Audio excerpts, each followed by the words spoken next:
اللہ کا خون میرے پیٹ میں آیا، پھر کبھی مجھے پیٹ کی تکلیف نہیں ہوئی، کوئی ایسی پیٹ کی بیماری سے میرا سامنا نہیں ہوا۔ اب پتہ چلا صحابہ بھی بے مثال، اہل بیت بھی بے مثال، اسی لیے اللہ نے ہم سنیوں کے ہاتھ میں دونوں کا دامن عطا کیا ہے۔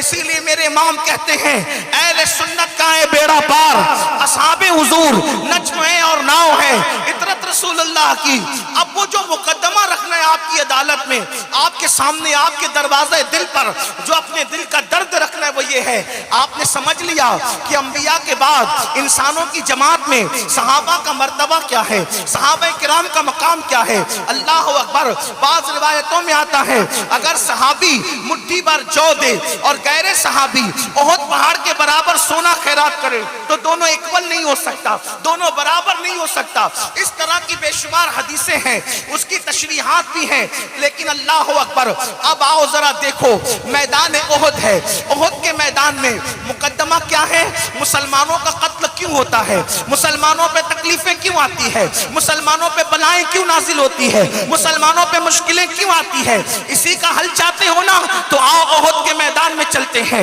میدان احد ہے، احد کے میدان میں اللہ کے رسول صلی اللہ علیہ وآلہ وسلم جنگ شروع ہونے سے پہلے میرے آقا اپنے اصحاب کی ایک ٹیم جمع کرتے ہیں اور چند صحابہ کرام کو ایک چھوٹے سے ٹیلے پہ کھڑا کرتے ہیں اور فرماتے ہیں اے میرے صحابہ، اگر تم لوگ دیکھنا کہ ہم گاجر مولی کی طرح کٹ رہے ہیں تو اس وقت بھی تم کو ٹیلے سے نیچے آنے کی ضرورت نہیں ہے، اور اگر تم دیکھنا کہ ہم جنگ جیت چکے ہیں اور مال غنیمت اکٹھا کر رہے ہیں تو اس وقت بھی تمہیں نیچے آنے کی ضرورت نہیں ہے۔ آقا فرماتے ہیں جب تک میں نہیں کہوں گا اس وقت تک تم کو نیچے، ٹیلے کے نیچے، پہاڑ کے نیچے نہیں آنا ہے۔ اور چند نوجوان صحابہ کو میرے آقا نے وہاں کھڑا کر دیا۔ اب احد کی جو جنگ تھی وہ بڑی خطرناک جنگ تھی، اس لیے کہ بدر کی جنگ میں مکے والے جنگ ہار چکے تھے، 70 لوگوں کے قتل کا صدمہ برداشت کر چکے تھے۔ بدر کی جنگ میں 70 ان کے بڑے بڑے سردار، سرگنا جو ان کے طاغوت مارے گئے تھے۔ اب ان کو غصہ تھا، ان لوگوں نے منتیں مانگ مانگ کر کے آئے تھے کہ احد میں تو اس کا بدلہ لیں گے، بدر کا بدلہ احد میں لیں گے، بدر کا بدلہ احد میں لیں گے۔ جس کا باپ مرا تھا اس نے باپ کا بدلہ لینا تھا، جس کا بھائی مرا تھا اس نے بھائی کا بدلہ لینا تھا، جس کا بیٹا مرا تھا اس نے بیٹے کا بدلہ لینا تھا۔ غرض کے بدر کی جنگ نے ان کے چھکے چھڑا دیے تھے، ان کو دھول چٹا دیا تھا، ان کی طاقت کا غرور خاک میں ملا دیا تھا۔ ان عرب کے سورماؤں نے جن کو اصحاب رسول کہتے ہیں، جن کو صحابہ کہتے ہیں، یہ بات یاد رکھنا مسلمانوں، دین آسانی کے ساتھ ہمارے گھر تک نہیں پہنچا، بڑی تکلیفیں، بڑی مصیبتیں جھیلی ہے میرے نبی نے، ان کی اہل بیت نے، ان کے پاک اصحاب نے۔ بہرحال تو احد کی جنگ میں اللہ اکبر 1000 کا لشکر مکے والے لائے ہیں۔ اللہ احد کی جنگ کے اندر حالت یہ ہے، کیفیت یہ ہے، اللہ اکبر، وہ لوگ ایک بہت بڑی تعداد میں جو ہے وہ احد کے میدان میں آتے ہیں۔ 1000 تو بدر میں آئے تھے، اس کے 3 گنا زیادہ احد کے میدان میں آئے تھے، اللہ اکبر۔ اور ان 3 گنا میں سے جو ہے وہ 1 گنا بھی جو ہے مسلمانوں کے پاس جو ہے وہ اتنی فوج نہیں تھی، نہ ان کے پاس ہتھیار تھے، نہ ان کے پاس انتظامات تھے، ٹھیک یہ کیفیت تھی۔ اور اللہ کے رسول علیہ السلام کے بہت سارے صحابہ بھوکے پیٹ تھے۔ کچھ لوگوں کا حال تو یہ تھا کہ ان کے گھروں کے اندر کئی دن کے چولہے نہیں جلے تھے، پھر بھی وہ گھر سے نکل کر اللہ کی راہ میں جانوں کی قربانی دینے کے لیے آئے تھے۔ ایسے میں میرے آقا فرماتے ہیں اے میرے اصحاب، جب تک میں نہ کہوں اس وقت تک تم پہاڑ سے نیچے مت اترنا۔ اور جنگ جب شروع ہوئی تو مکہ المکرمہ سے آئے ہوئے وہ بڑے بڑے صنادید، وہ بڑے بڑے طاغوت جو اب بھی غرور کے اندر اپنی تلواروں کو جو ہے وہ انتقام کی آگ میں تپا کر کے لائے تھے، وہ مسلمانوں کو توڑ دینا چاہتے تھے، مسلمانوں کو ہمیشہ کے لیے مٹا دینا چاہتے تھے، اللہ اکبر۔ لیکن جیسے ان مٹھی بھر مسلمانوں نے مکے والوں پر، مکے کے مشرکین پر حملہ کیا، ایک ہی حملے کی تاب نہ لا کر، بیویاں چھوڑ کر، مال چھوڑ کر، سواریاں چھوڑ کر، جو کھانے پینے کا سامان لائے تھے،